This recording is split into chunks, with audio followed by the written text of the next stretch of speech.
sky your favorite color.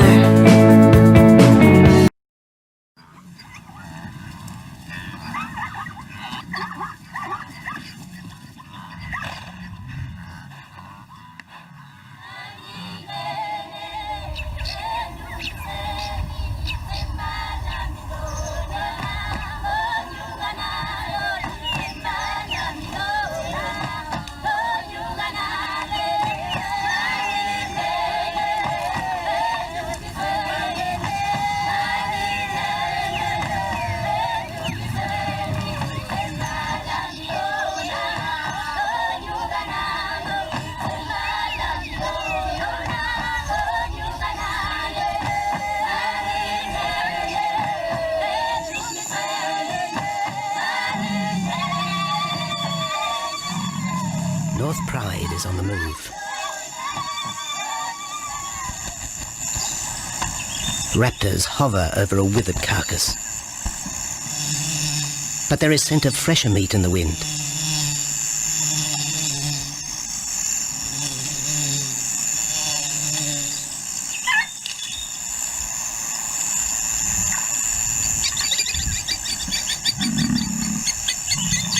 Pickings have been slim for Nabamba's pride since her fight with a startled warthog.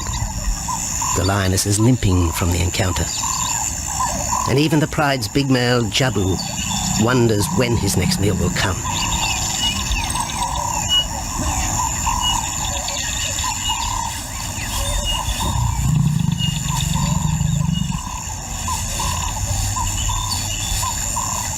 There's been no kill for 3 days, and Nabamba's cubs are hungry. Survival is tough across this tawny continent. And for the lions of Pinda Reserve, etched into the heart of Zululand, only those with speed and cunning will eat.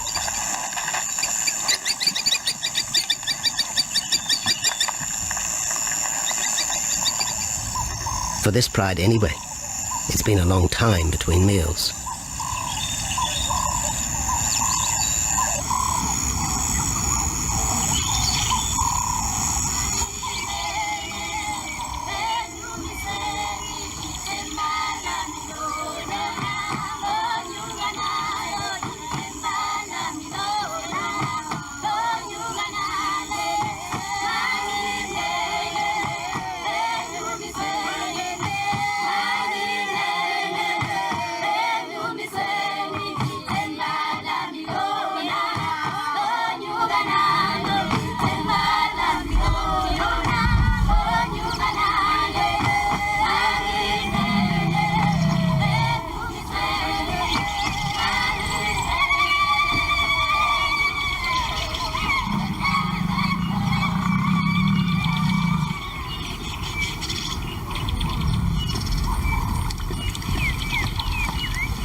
Jabu had waited too long for his lioness to feed him.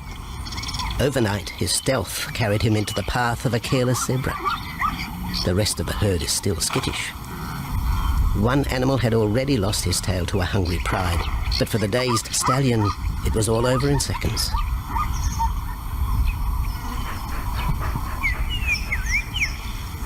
The big male watches his kill from a distance, exhausted by the chase, exhilarated by the sport.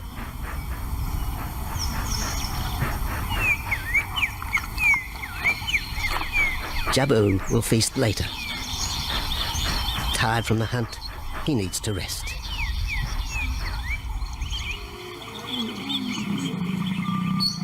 But his prey will be safe.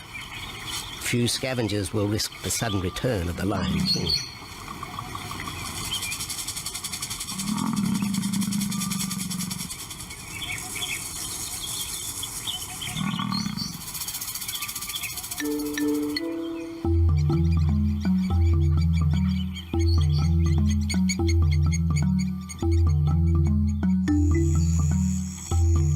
Zulu trackers follow the spoor of Nabamba's pride across Nziki Marsh. This vast tract of savanna is favoured by the lions in the dry air of winter, but it's a region also shared by Pinda's giraffe and white rhino population.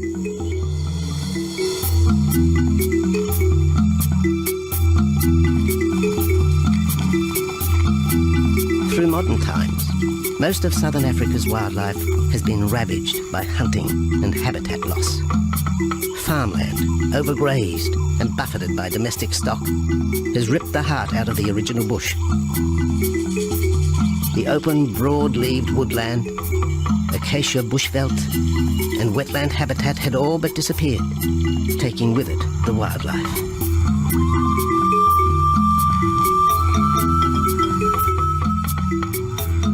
A few years ago, the Phinda project was born. 17,000 hectares of farmland bought up in KwaZulu-Natal along South Africa's eastern seaboard.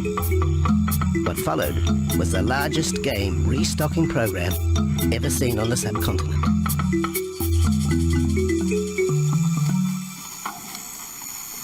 The land was overgrazed to a certain extent and it wasn't in very good shape. They put all these farms together, put a perimeter fence around it, and then brought in a lot of game. I mean, we brought in elephant, we brought in rhino. We started off with those sort of animals and then started with cheetah, bringing in cheetah onto the reserve, mainly to get them used to the area before the lions came on, because the lion is a more superior predator as such and would dominate the cheetahs. We wanted to get them settled first before the lions came in.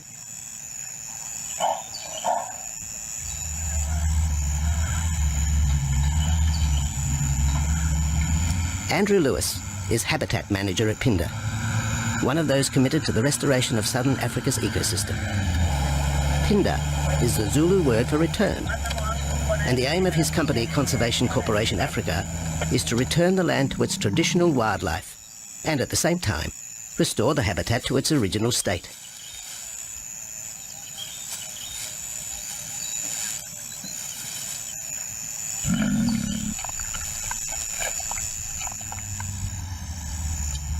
Phinda is cautiously open to top-level tourism, limited and luxurious. Dreams of extending the green frontier require funds, and the reserve's lion pride has already earned its keep.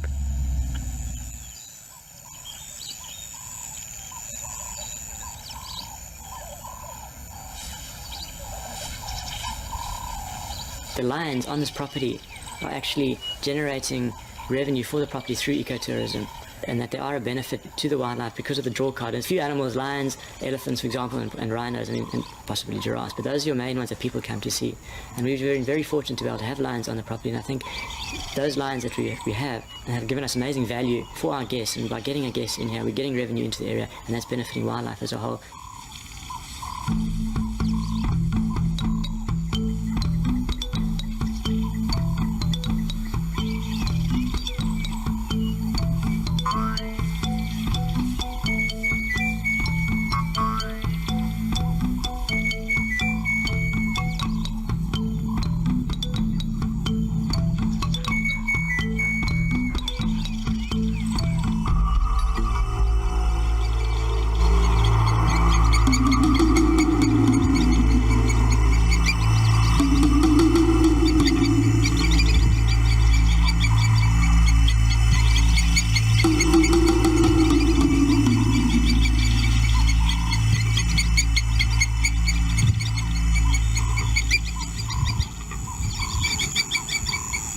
Jabu has returned to his kill. He licks the bloated carcass, but still there is no feeding. Lions will gloat over their prey, delaying the first bite until the meat ripens. For Jabu, the prospect of the meal is to be relished as much as the eventual feast.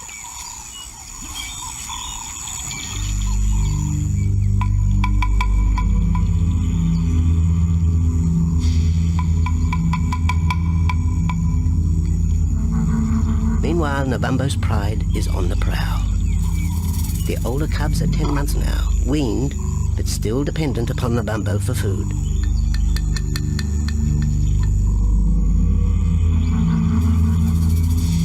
The cubs are learning to stalk, but they won't kill for another 6 months. Young male lions are usually ejected from the pride when they are about 2 years old. Fending for themselves, they form hunting groups with other isolated males. Nabambo's cubs aren't sure what to do with prey so close, but the lioness isn't far behind. Their time for hunting will come. Nabambo's 4-year-old daughter also lives with the pride. She is the mother of the group's youngest offspring, 7-week twins Umveli and Damana. The little cubs have been hidden since birth, and now stay close within the protective circle.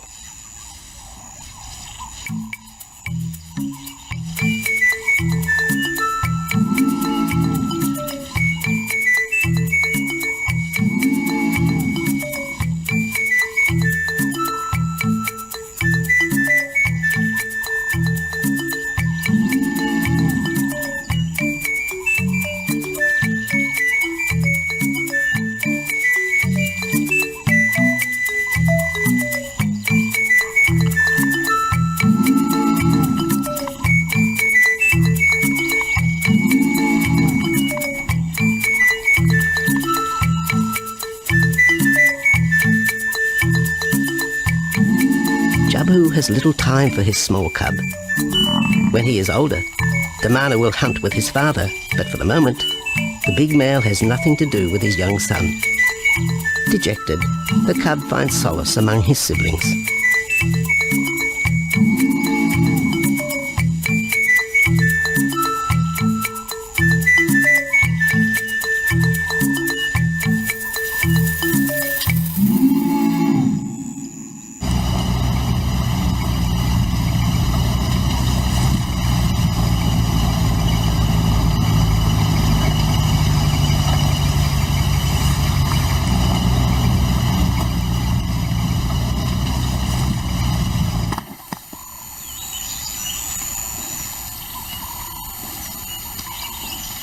A young giraffe lies helpless in the grass.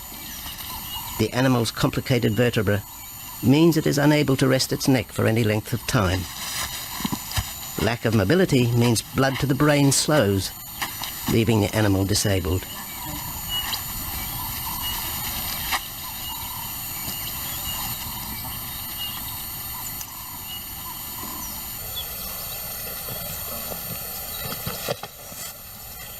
Efforts to lift the head fail, and rather than leave the giraffe vulnerable to predators, the young bull is shot by rangers.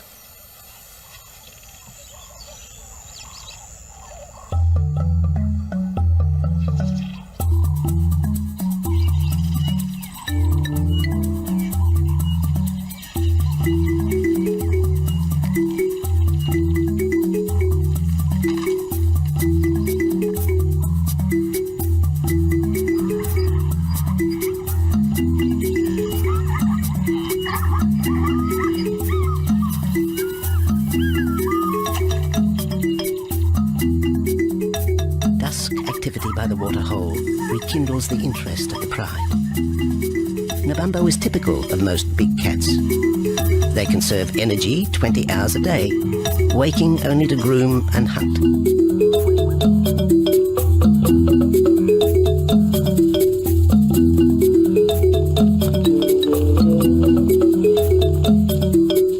The lioness shows little sign of her injured leg, but the tusks of the warthog have torn sinew and muscle, slowing her in the pursuit of prey.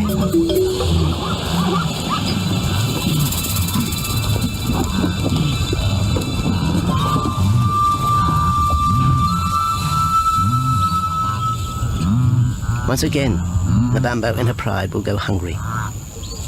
But the big lioness senses another kill nearby.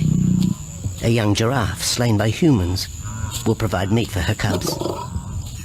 Leaving the pride, Nabambo follows the scent.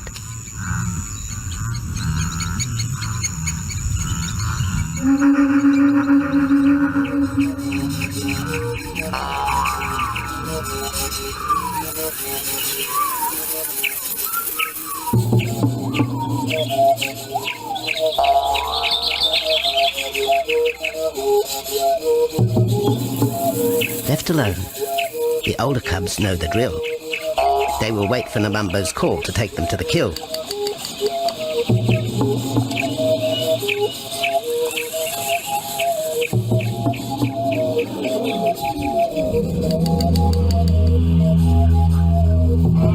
The day moves into shadow. The cubs are restless and a little afraid. Adult lions have few enemies, but cubs, even those 10 months old, are at the mercy of leopard and other predators.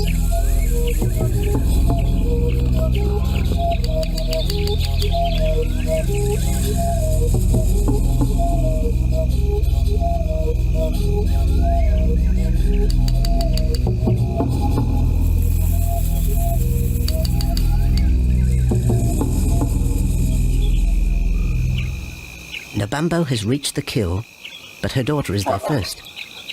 Even though females hunt together, rivalry for the prey is fierce.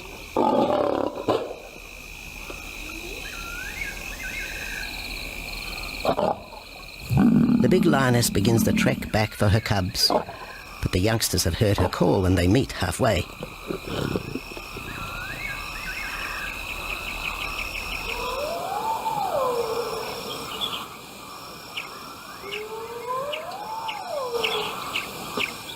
Nabambo settles herself in the long grass.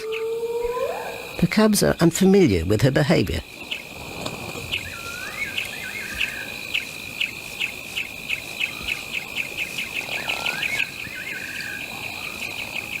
A female will usually head the charge with any kill, splitting the hide of the victim and leading the way for the pride to eat. But there is human scent around the giraffe, and the big lioness is cautious. She watches her cubs, hidden, alert to any potential threat.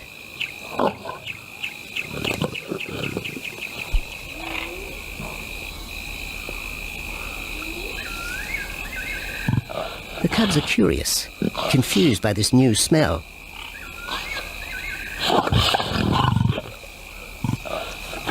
The lioness moves in for a final check, but she has already made up her mind. The carcass is tainted. There are foreign traces, a dangerous ambience. Instinct tells her this is not food fit for her cubs. Disappointed, Nabambo moves away, the scent of another night stalk already in the wind.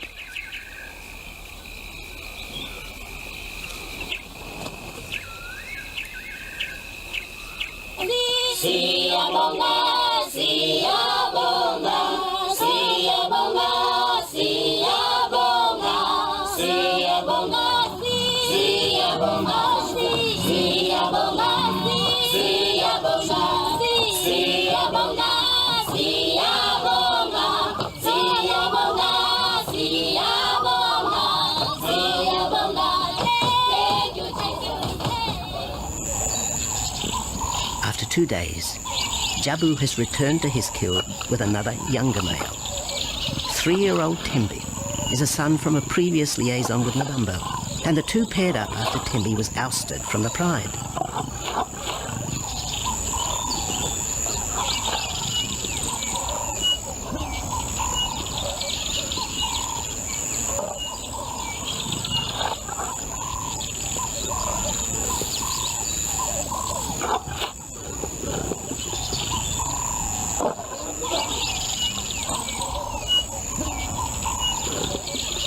Pride males are lazy and will gladly let the females track down prey. But the theory that males won't hunt is a fallacy. Any hungry male will hunt for himself when no free lunch is provided by the lioness, hyenas or other predators.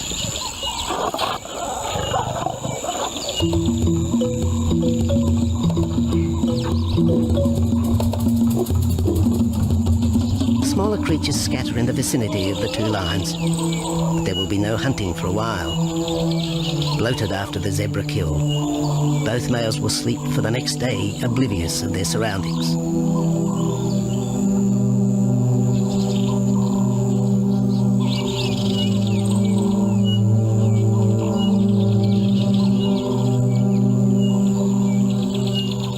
Lions hunting in pairs or groups have a success rate of around 30% in daylight, but studies show single hunters are more successful at night. Lions are sociable cats, the only group to take part in communal hunts.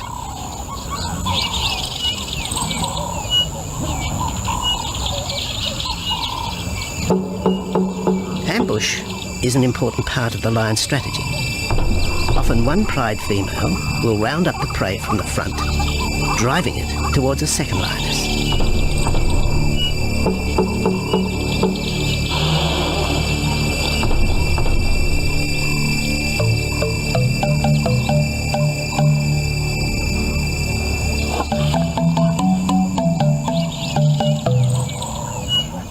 As in most cases, the pride male will only get involved if he has to.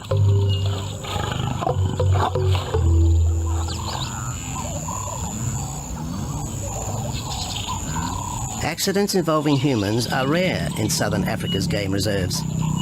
Our primal fear of being eaten has been well documented, but in fact, lions seldom attack if they're not provoked.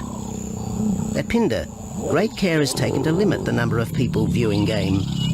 Emphasis is placed on causing the animal as little stress as possible.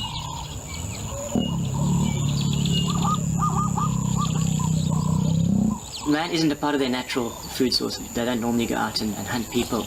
I think your lions are opportunists though, and I certainly think that if your lion is very hungry, under stress, I don't think they'll necessarily go out to hunt you down, but if you interfere with them, they'll certainly kill you. And there's a good chance they might eat you at the same time.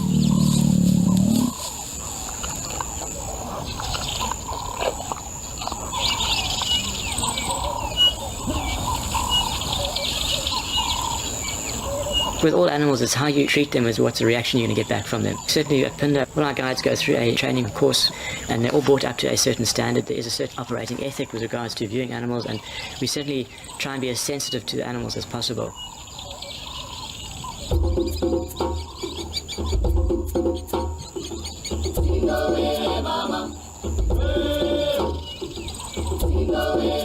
Cradled within the arms of the Ubomba Mountains and the Indian Ocean, Phinda covers one of the most diverse regions of Africa.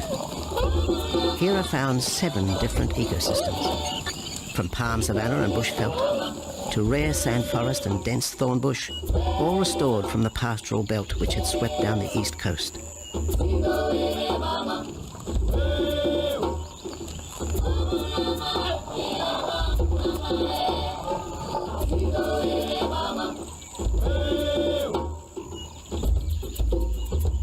Where cotton, pineapple and cattle farms once stood, lion now roam their habitat again, alongside some traditional neighbours.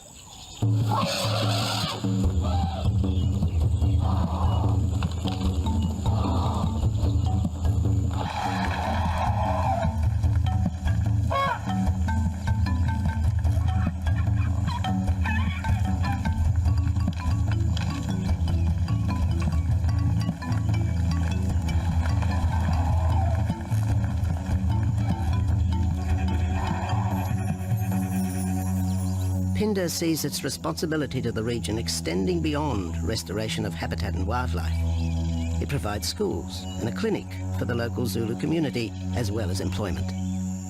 In the eyes of Andrew Lewis, essential ingredients for a successful operation. It's very important to involve the communities around your reserve because they have to benefit as well. There's no point in just taking land, get some investors to invest in it. But if you don't allow the people who are on the periphery of that reserve to benefit from it, you're going to have an immense problem with poaching, and they're going to cut your fences down, and you're just going to have an uphill battle.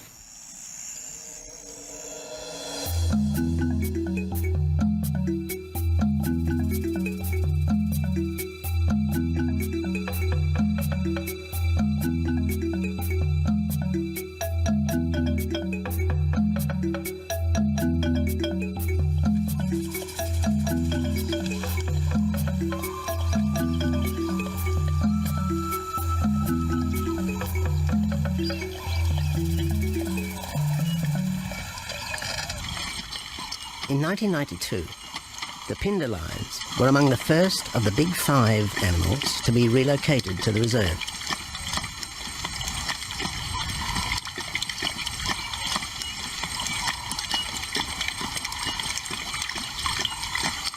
The original pride came from the northern province of South Africa, a vast scrubby region flanked by the ragged Drakensberg Mountains near the Mozambique border.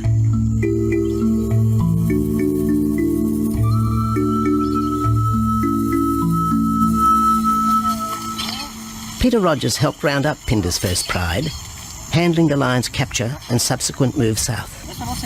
Today, he's head vet at the Hoedspruit Research and Breeding Centre for Endangered Species, overseeing its cheetah breeding program.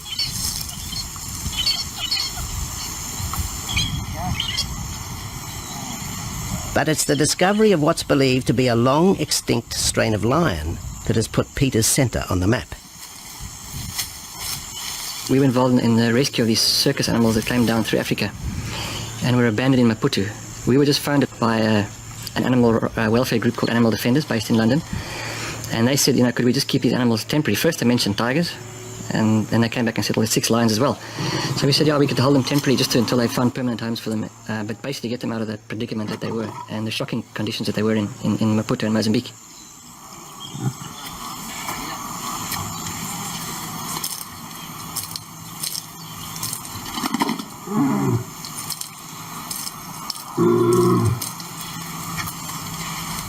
When the lions arrived at the breeding centre, their size, pale colouring, and the male's thick black belly mane put them into the category of the Cape or Barbary lion, not seen in the wild since the early 1920s.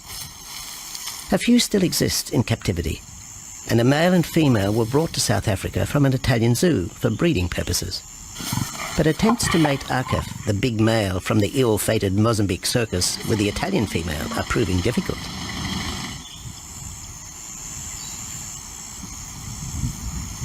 Akef is overprotective, even preventing the lioness from eating when the meat truck arrives.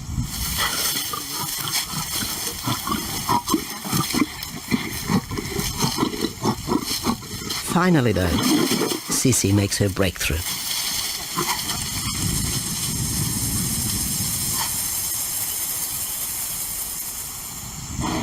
We'll see you up in the front there, Mark.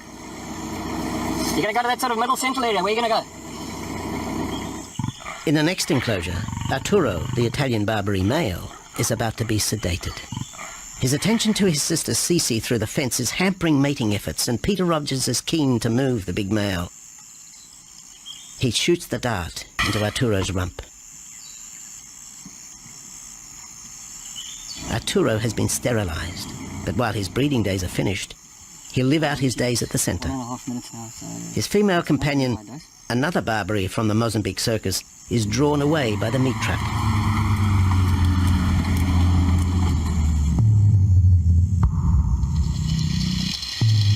It's 20 minutes before the anaesthetic takes effect.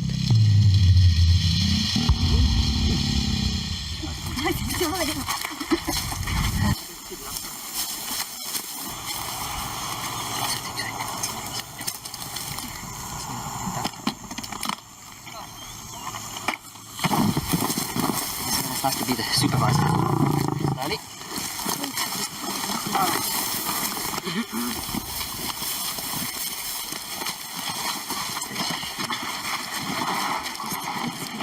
You need all your help at the bottom just to put him back into the cage, okay? One, two, three. Yeah.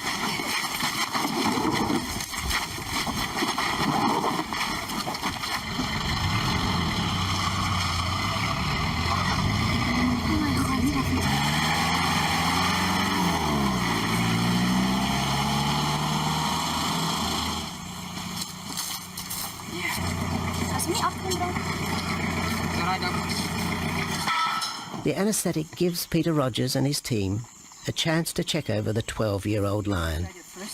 He'll spend a few weeks in this cage before being returned to his enclosure for observation. I still want to inject him and everything, Mark.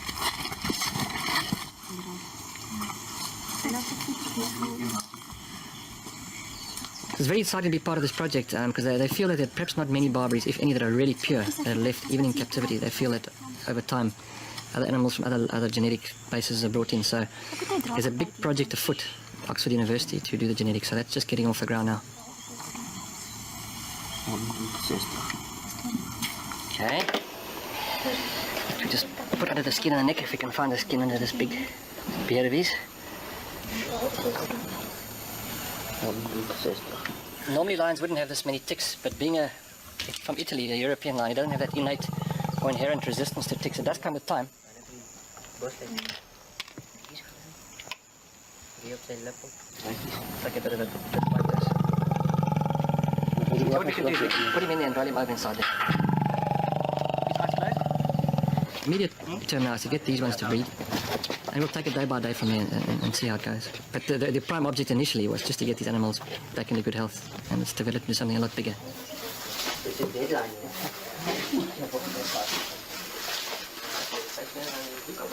Yeah.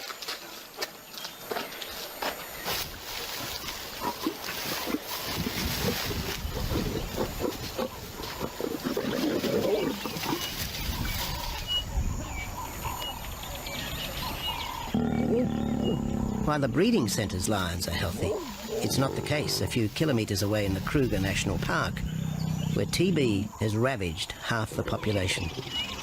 Infected buffalo have been blamed for the outbreak, primarily in the south of the park, and attempts are being made to fence off the diseased area.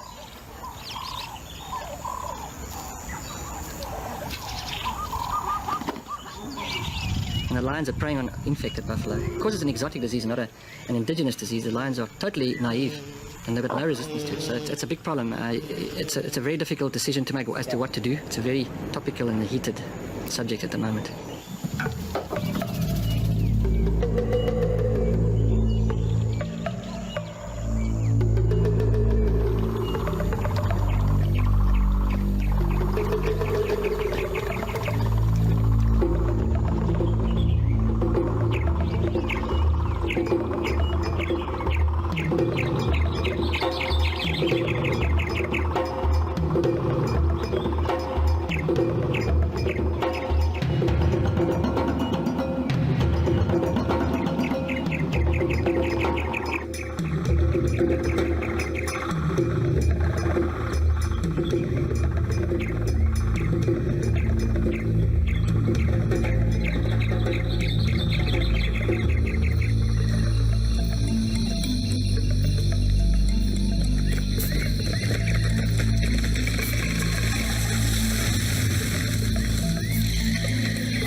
Back in Phinda, the night stalk has begun.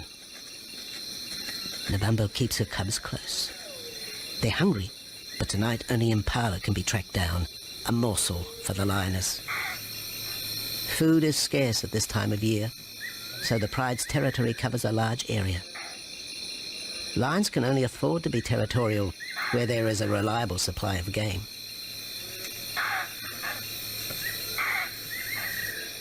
Jabu wants to mate. He's been with his pride for nearly a year now. But Nabambo would prefer a larger group of males around her.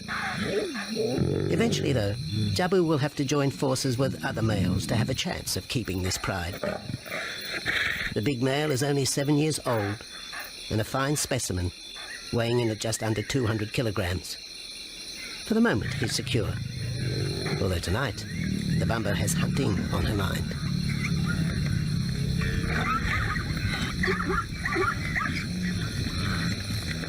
The cubs follow in the lioness's wake. If there is a kill, she will feed first. Often, weak cubs lose out to a hungry mother. High juvenile mortality rates are the result of lean times.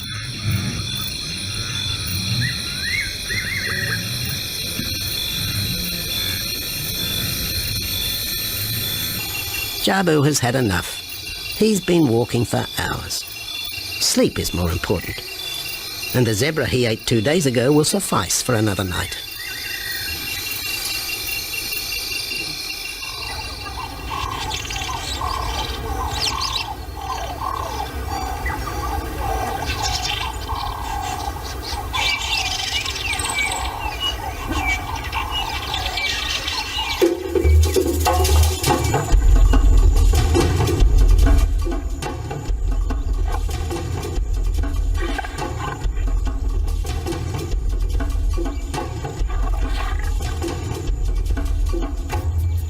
Nabambo has made a kill, a young Nyala buck.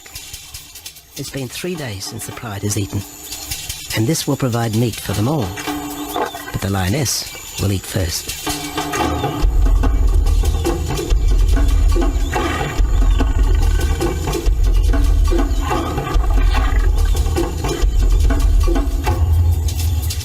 The cubs know the routine. They will get their turn. But Nkosi is hungry. He creeps towards his mother. As the biggest of the cub,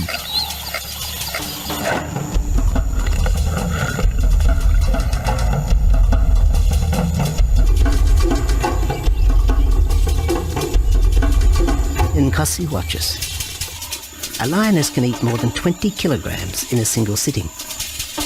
This could be a long wait for the little cub.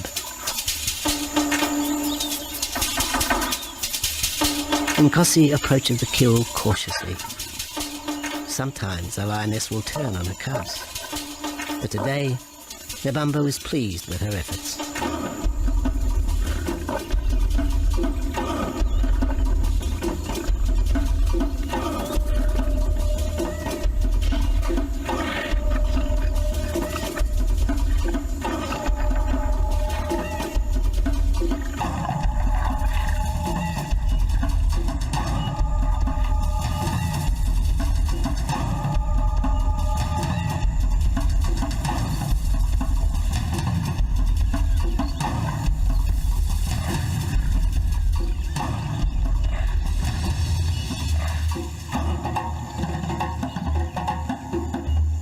Nabambo has had her fill, for the moment anyway.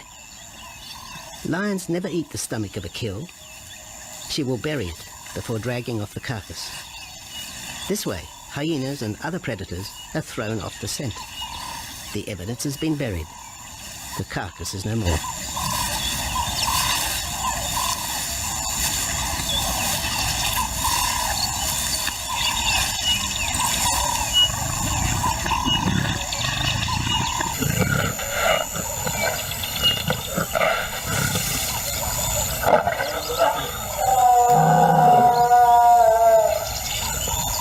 Nabambo's daughter hears the call. It is the second this morning. The first was the strangling cry of the Nyala as Nabambo broke the young buck's back. There was no struggle. The big lioness is a seasoned hunter.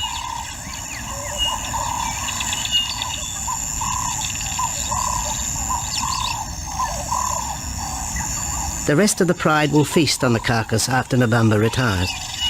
But first, they will drag it into the bushes, away from prying eyes, away from raptors already circling the kill scene.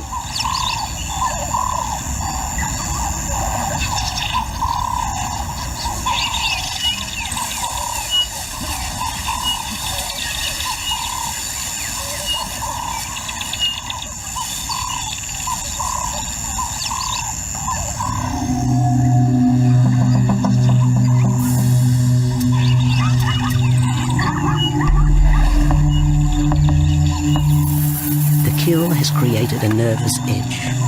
Even the hippo, its bad temper legendary, is flustered, anxious to protect its waterhole. The wildebeest are a favourite prey for lions. Naturally, they feel vulnerable. But for the pride, there is no agitation. Gorged, they will sleep for the next day. Even Mveli and Damana, the 7-week twins, have tasted blood for the first time. But it will be many months before they take part in a hunt. For the moment, they just want to play with Nkosi.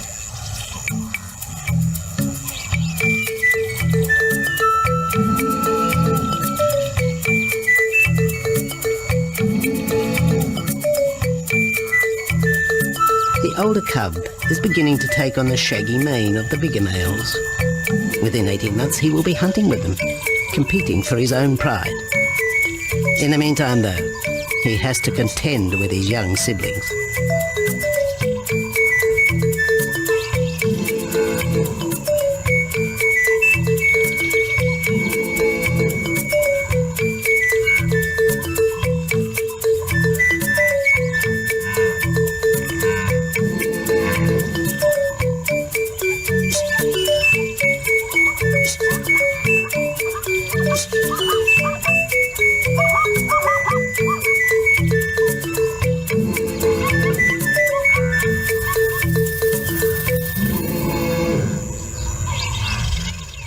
Jabu rejoins the pride.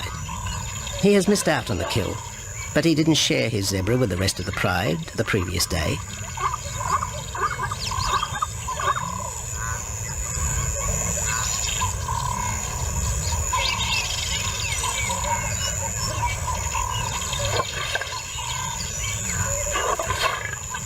A half-hearted attempt at mating, but the big lion's attention is drawn to a curious onlooker. With the pride so close, the giraffe won't be sitting for long. Drinking and sitting is when they are at their most vulnerable.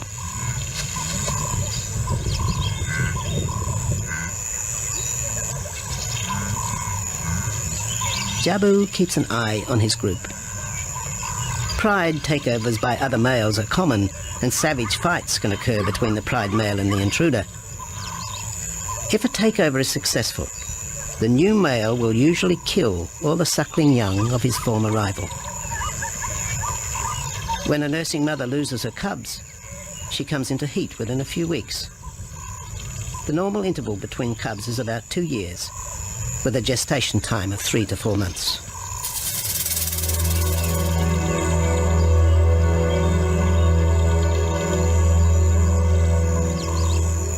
Jabu marks his territory, but it may soon be all in vain. A fresh infusion of lion genes is necessary to avoid the effects of long-term inbreeding.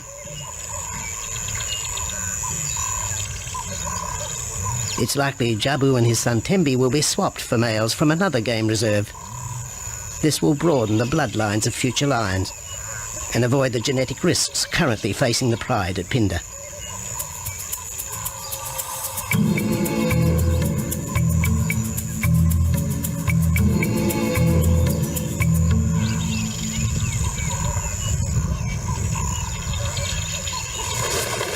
Vultures have found the dead buck, but there is little left of the carcass.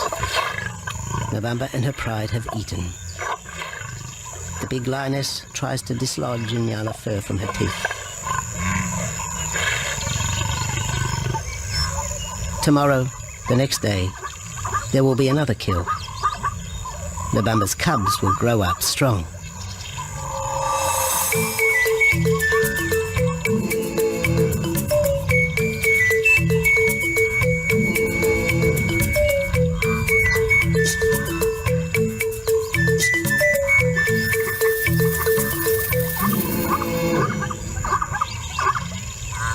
The lion is the greatest of all predators, the essence of all that is Africa.